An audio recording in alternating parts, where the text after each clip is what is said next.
La formation en protection et exploitation des territoires fauniques est d'une durée de 1320 heures qui sont réparties sur environ 12 mois. Évidemment, c'est une formation qui est très intensive. Et pendant cette période-là, tu vas avoir même l'occasion d'aller réaliser un stage en entreprise qui va être supervisé par ton enseignant. Tu vas devoir aussi réussir 24 modules qui touchent à plusieurs aspects qui sont reliés au métier, notamment l'utilisation d'outillage, les aspects scientifiques du milieu de la nature, l'environnement, la gestion, la communication, la santé et la sécurité. Les principales professions qui sont visées par ce programme sont agents des pêches, assistants à la protection de la faune, gardiens de parc, guides naturalistes, guides interprètes, patrouilleurs, guides de chasse, de pêche, de randonnée, d'expédition, assistant biologiste, travailleur dans une pourvoirie, dans une ZEC. Ça peut même devenir un tremplin pour devenir agent de conservation de la faune ou pompier forestier. Les tâches d'un diplômé dans ce programme sont très diversifiées. Il guide les chasseurs, les pêcheurs en forêt sur des plans d'eau, des réserves fauniques, des pourvoiries, des zones d'exploitation contrôlées. Il peut également patrouiller des régions qui sont désignées pour faire observer et appliquer les lois, les règlements qui concernent la protection de la faune et l'environnement. Il peut également faire l'aménagement des territoires fauniques en vue d'améliorer les habitats et aussi de faciliter l'accès du territoire aux usagers. Il peut également participer aux inventaires fauniques, aux études pratiques sur les populations, sur la qualité de l'eau des plans d'eau et sur les gibiers. Il faut que tu t'attendes à passer environ 50% du temps en classe pendant ta formation, puis l'autre 50%, c'est des activités sur le terrain.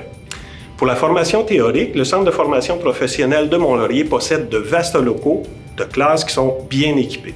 En passant par des ateliers d'identification d'oiseaux, de poissons, on a également un atelier où on va faire l'entretien, la réparation des petits moteurs, des outillages qu'on va utiliser éventuellement dans le cadre de la formation. On a accès à d'immenses territoires forestiers pour aller réaliser nos activités sur le terrain, qui sont situés tout près du centre, autour de Mont-Laurier. On a d'abord une forêt de recherche et d'enseignement qui couvre une superficie de 1200 hectares, on l'appelle la forêt Sicotte. Ensuite de ça, on a un domaine privé dans le secteur de Montcerf qui nous appartient, qui a, lui, une superficie de 530 hectares et finalement un autre territoire au lac du Club d'une superficie de 80 hectares. On effectue entre autres des exercices de piégeage, des sorties en véhicule tout-terrain, sorties en motoneige, on fait des activités de chasse, de pêche, de patrouille et même des stages de survie en forêt en hiver. On y retrouve également un champ de tir où on va réaliser du tir au pigeon d'argile et du tir sur cible fixe.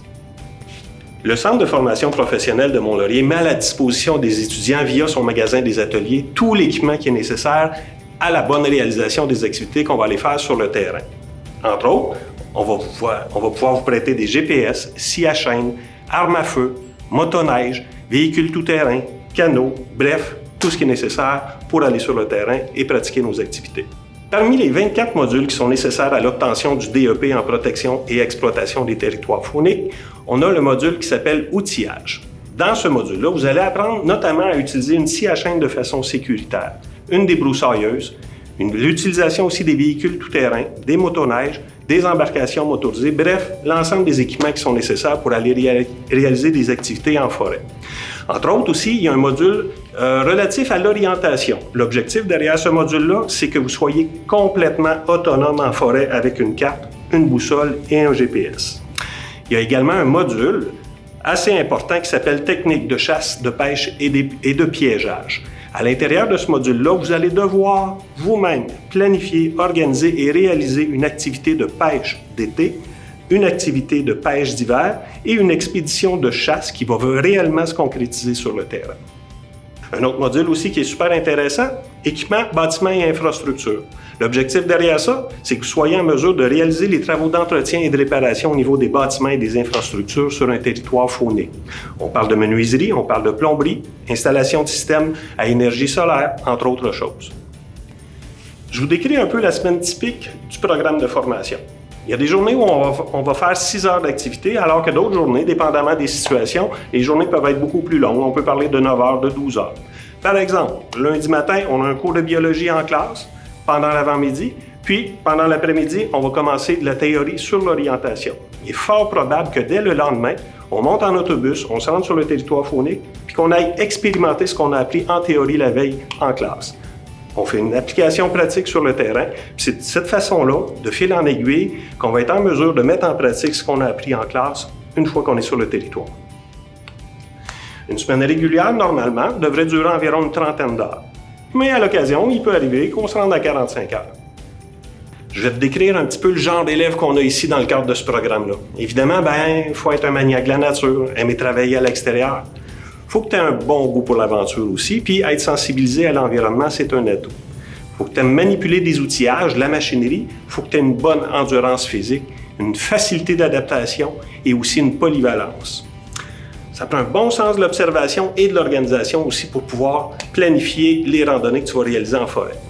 Une bonne aptitude aux travaux manuels, des aptitudes aussi pour faire de bonnes randonnées en forêt et aussi t'orienter dans l'espace. Une fois que tu vas avoir complété ta formation, voici le genre d'organisation qui peut t'employer.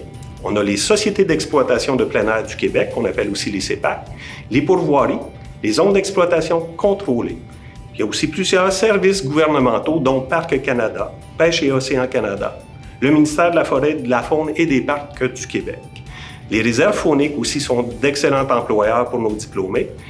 Vous pouvez également travailler dans des commerces spécialisés au niveau de matériel de plein air.